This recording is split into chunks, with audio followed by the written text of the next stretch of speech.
Hello guys, good morning. आज तर मला जायचं होतं RTOला, कारण की माझ्या भावाचं होतं लायसन्सचं काम. सो आम्ही RTOला जाताना रोडावर खूप गर्दी होती, ते दाखवत होती. आणि मग तिथं ना RTOच्या यार्डाच्या समोर मला पप्पा भेटले, रस पिला. आणि पप्पाचं डीप डिस्कशन चालू होतं की बाई काय चाललं काय नाही. हे माझं पोरगा, हा माझी पोरगी, ही माझी पोरगी, सॉरी. मग आदित्य तिथं त्यांना फोटो वगैरे डॉक्युमेंटेशन देत होता. ते सगळं मी केलं. आणि मला एक गोष्टचं विचार पडला बघा गाईज. मी आदित्यसोबत इथं लायसन काढायला आली होती प्रादेशिक परिवहन अधिकारीला. मला एक गोष्ट कळाली नाही इथं सगळीकडे ना, म्हणजे की त्यांची व्हॅन आहे, म्हणजे की त्यांची 4 व्हीलर असते अशा टाईपमध्ये.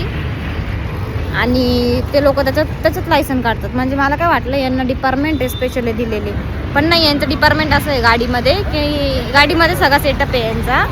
आणि मी फर्स्ट टाईम आलेली, मी कधीच नाही आली लायसन काढायला अजूनपर्यंत. तर मग लायसन असं निघतं, मला आत्ता कळालं.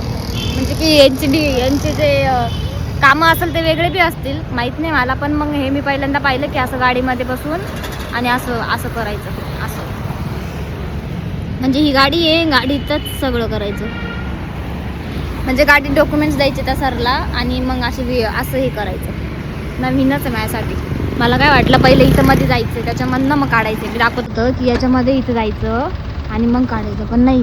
इथं पहिले यांना हे असं करायचं राहतं, सगळं डॉक्युमेंट्स द्यायचे राहतात, मग नंतर पुढे फॉरवर्ड होतं वाटतं. असं काहीतरी विषय. लई स्ट्रेंज आहे या गोष्टी, मला बी नव्हतं माहिती.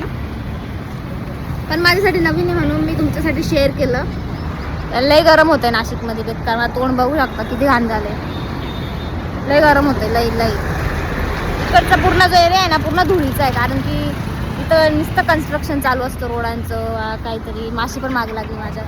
ते सगळं कामं चालू राहतं इथं, बघू शकता तुम्ही. बघू आता काय होतं.